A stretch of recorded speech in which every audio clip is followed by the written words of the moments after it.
fuck?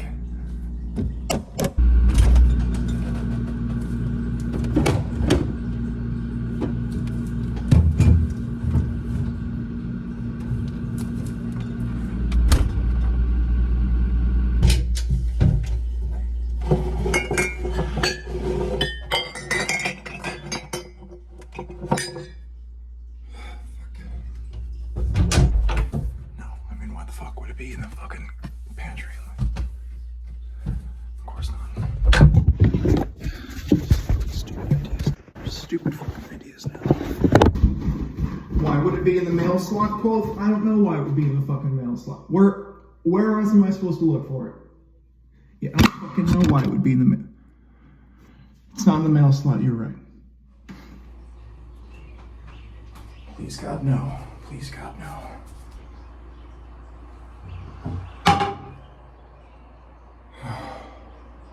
Thank God.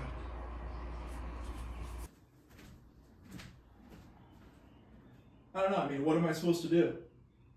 I can't do the fucking skit if I only have butter. I need bread.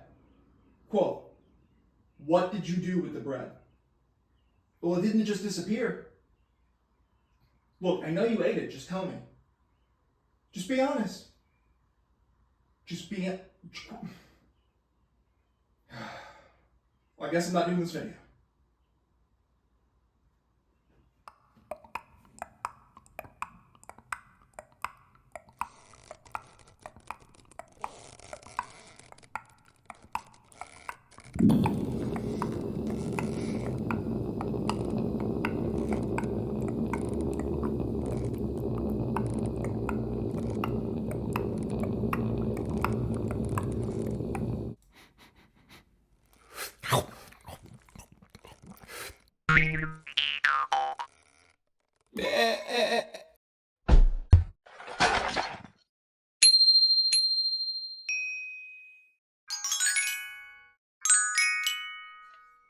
It's time to start the video. I'm not sure why. We're gonna roll with it. All right. All right, today we're doing a video on my character Nona. Oh, hi, I'm Taylor, by the way. This is the Sheepish Goat. It says it probably somewhere down below. Maybe you clicked on it just because you liked my name. Probably not. Maybe. We're doing a video on my character Nona. And I did a video previously on my character Joss, which is like a 10-year cycle, how he fully came to be. I didn't really want to do that again, and I already have a character expression sheet of my character Nona on the channel. So this video, what we're doing is we're really just going over the redesign of her, just general outfit, between two recent drawings, really. So I had an original idea of how I wanted her to look, and it just felt off.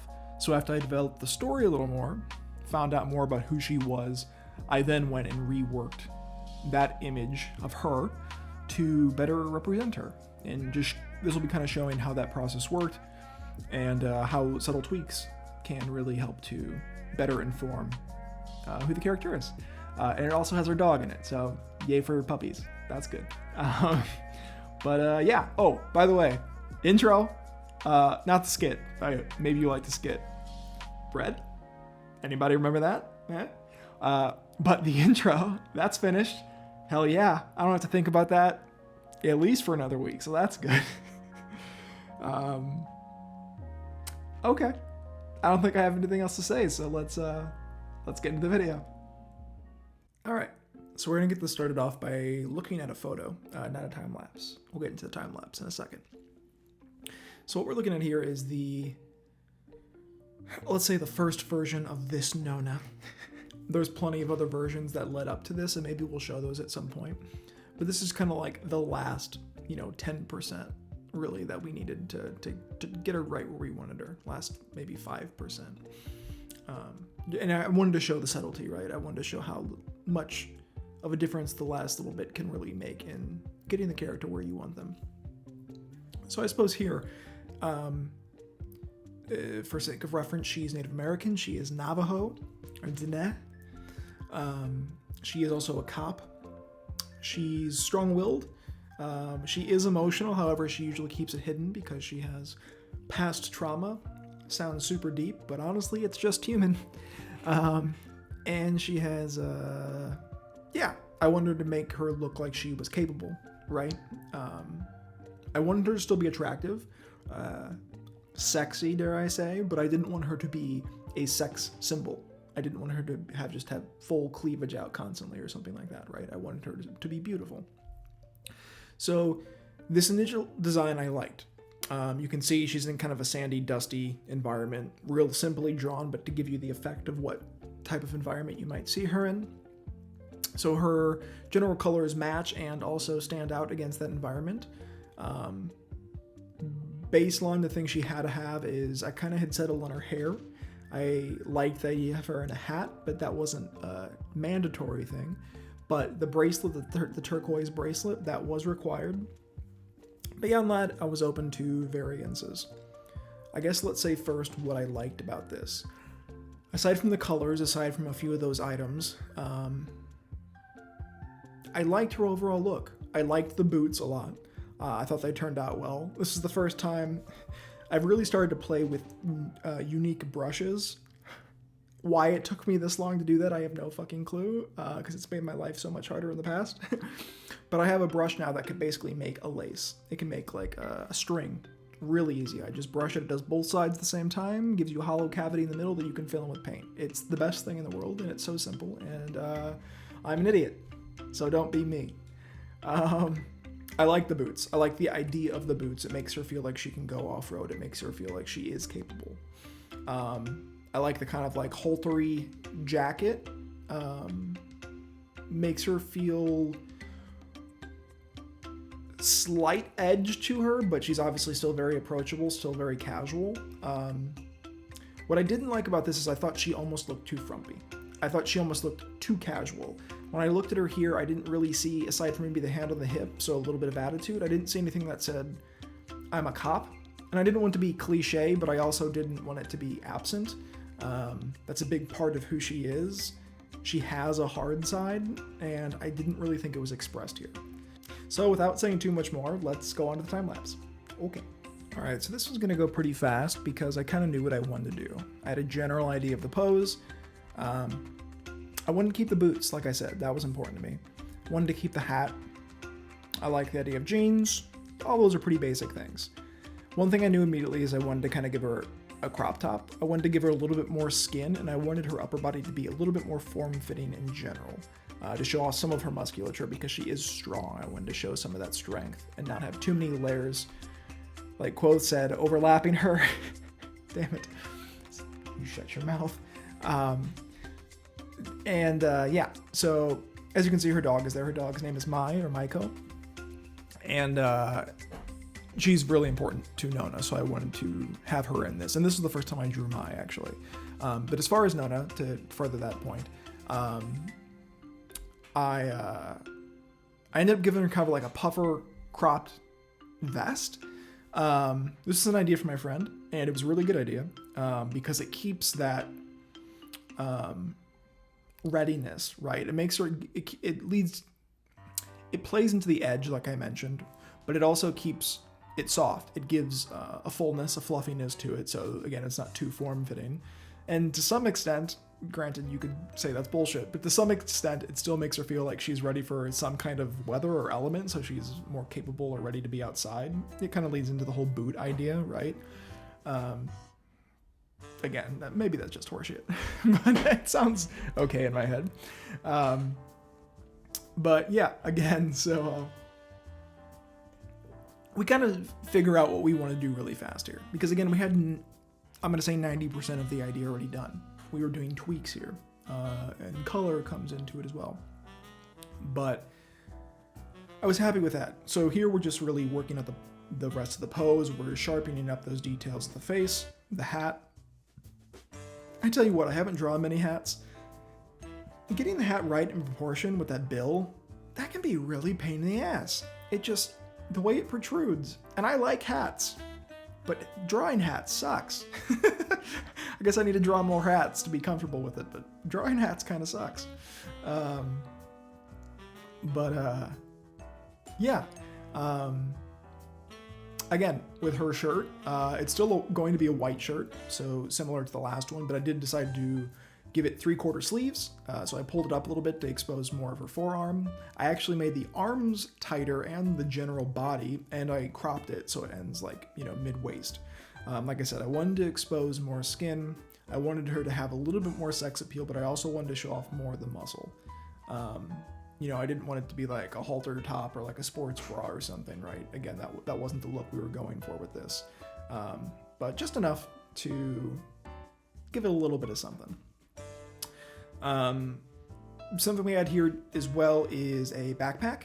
I don't know if that's going to be continuously part of her character design, or maybe in certain scenes that might be something that she has, but I like the idea of it. I felt it suited the outdoor kind of vibe I was going for. So yeah, that's kind of what we chose to do here. I guess as far as Mai is concerned, so Mai is an Australian Shepherd. So I looked up a bunch of pictures for an Australian Shepherd when it came to figuring out what she looks like. Here, obviously, she's extremely generic. She doesn't look like anything special. She just looks like very faint idea of dog, but happy dog, because Mai is generally a cute and happy dog. You can see originally I actually went with the exact same boot design. I ended up changing that because I felt like these boots were a bit too clunky.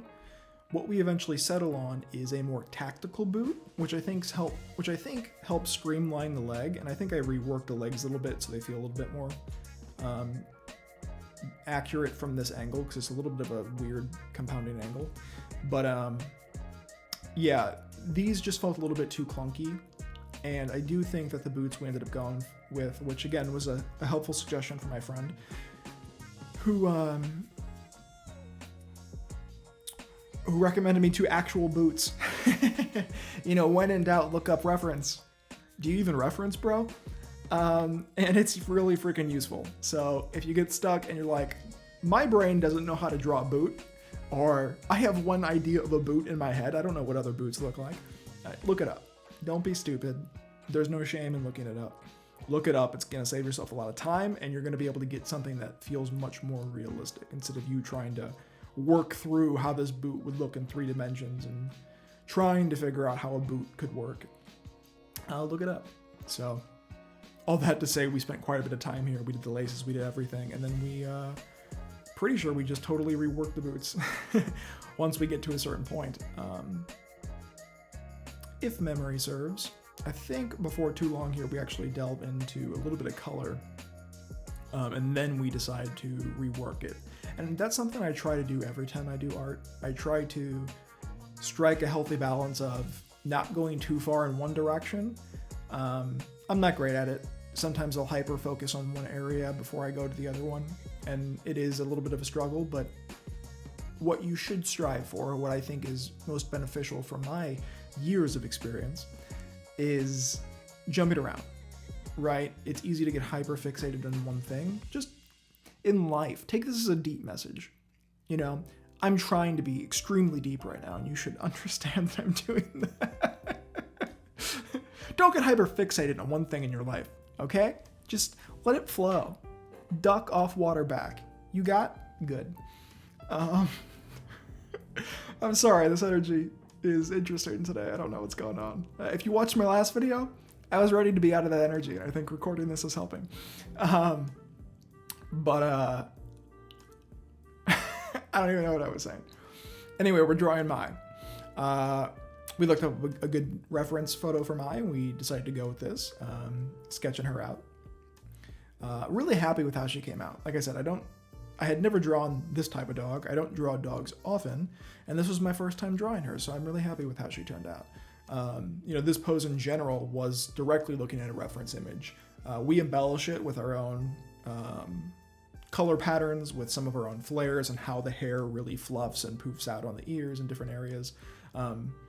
As well as this dog, a lot of times they actually have snubbed or cropped tails. But I actually really think the dog looks very pretty with a very large natural bushy tail, so I gave Mai an actual bushy tail as well. Yeah, I just like how that looks better than the cropped tail, personally. But we're just working through some of her details now. I wish I remember what I was saying earlier, but I really don't anymore. So we're going to ignore it, and if it comes back up, that's good for us. But, oh, what I was saying is don't get hyper fixated on one area. I think it's easy to do that, and once you do, you can find that this area looks great, but once you really go back to the other areas of the piece, you find that they really don't work, and you might need to alter proportion, you might need to alter angle, you might need to totally change it. Like I said, the boots that we're going to change later. And you're going to save yourself a lot of time in the long run. And I think that does actually go for a lot of things. Let's be honest. Any kind of creative project or anything in general, but we're not trying to be that deep right now. We are just talking about this drawing, and we are talking about boots that I drew. So just something to keep in mind if you do your own art or you do your own drawings. But it's pretty basic. I'm not saying anything that I just made up, so. Coffee sip. And to that point, to finish the thought, like I said, I do like to jump around. So I like to do the line work to a point. I'll throw in colors, see how that's looking, and then maybe I'll go and refine the line work, finish it out, things like that. It doesn't always happen perfectly, but that is a general goal I strive for. In this piece, what I was definitely trying to keep in mind, and maybe at first it's not as clear, but I'm trying to be conscious of when I'm designing my characters to think of color palettes. Enjoy the pink, it's better on the eyes.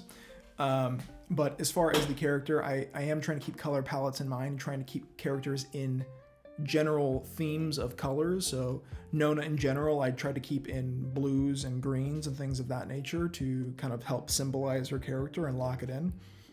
If you see my other character, Joss, he's very much in browns and oranges, which is another reason I didn't want these really bright orangey brown boots in the bottom. I think it is good to have pops of color and areas of contrast. Like you can see under her hat is a red color. Definitely stands out from the blues and things like that. But I think it's good to break those up every now and again. But in general, if you do have a theme, it definitely helps solidify your character. Something I haven't played a lot too heavily in, but it's something I do keep in mind as well, is general silhouettes. I think that's generally easier if you're doing more cartoony characters or maybe monsters. Humans, it's a little bit harder, unless, again, you're doing very proportionally scaled characters where they're huge, muscly guys or little tiny waisted women. But, you know, proportion, silhouettes, color, all of those things are super helpful in designing and unifying your character. And they're just things that I definitely keep in mind. And if they work for the piece I'm going on, then I implement them. But I don't play hard with that rule. I try to be loose and apply it where it feels applicable. Here you can see we've kind of settled on the boot. We play around with color quite a bit because I couldn't quite figure out how to tie it in. But once we added it, you can see it feels much smaller in general. It feels more streamlined. It doesn't make her foot and bottom leg feel so heavy. And I think that helps add to her mobility. I think it does actually help add to the tactical feeling. I think it ties better in with the jacket and the crop top and the hat. I think it definitely helps unify everything much more. So I was happy with that change. And again, like I said, the backpack, I think the backpack is a nice addition. I don't know if I'll have it all the time, but I thought it fit this scene. So we're just going through right now and trying to wrap up that secondary boot, throwing some laces on there, and then we'll really start playing with colors on those boots in particular, but I don't think we've done it yet. I think we'll do it in a minute, and I could have missed some rambling. But I think we altered the shade of the pants a little bit and things like that too, to just try to help tie everything in. But again, maybe we already did that. Coffee sip. If you're drinking coffee, let me know. I say it every time, but we always drink coffee. It's kind of like a thing, you know? It's a thing we do here. It's fun. Yeah, here we go. We darkened the pants. We went with a darker brown, black, gray combination. It does break the general blue and green vibe, but it's darker, so it helps meld into the pants. It doesn't stand out as much, so it gives you a little contrast so the boots pop. It's a darker brown, so that it'll still stand against those orangey browns like we saw earlier. And the black is actually in the blue family. It's a very dark bluish gray black, so it does all still kind of help unify and not feel too dissimilar by the end of this. But now we're doing my. And now we're done with mine. We went to the backpack. Well, fuck me. We like to jump around. Remember when I said that a couple minutes ago? You remember. So yeah, we're reworking some shadows. Some of the shadows I hadn't really considered from a proper light source, so you can see I restructure them on the legs a little bit there. I might do a little bit to the jacket as well. I can't really recall, but I do like how that jacket came out now that the colors are applied, or that puffer vest. I think it has, like, especially on that, around that front fold there, I think it has kind of a squishy quality to it. It feels like it could be kind of fluffy. But yeah, now we're painting with Maya's colors. If you look up Australian Shepherds, there are a lot of variants in color patterns. I went with something that was unique and stood out, but was hopefully easy enough to replicate. Lots of white, bits of brown in specific areas, and then some black pops to help accentuate. But yeah, overall, that's the piece. So this is it. This is Nona and her new design with her dog Mai. Shows a little bit of their relationship. Shows Nona, and I think she feels much more tactical. I think she fits. Quoth agrees. She's so tactical. Aces. That's right. Well, I can't get better praise than that. So if you like the video, let me know. I'd love to hear it. Obligatory like, comment, subscribe. Again, Quoth agrees. Don't let him. All right. Well, until next time. See you then.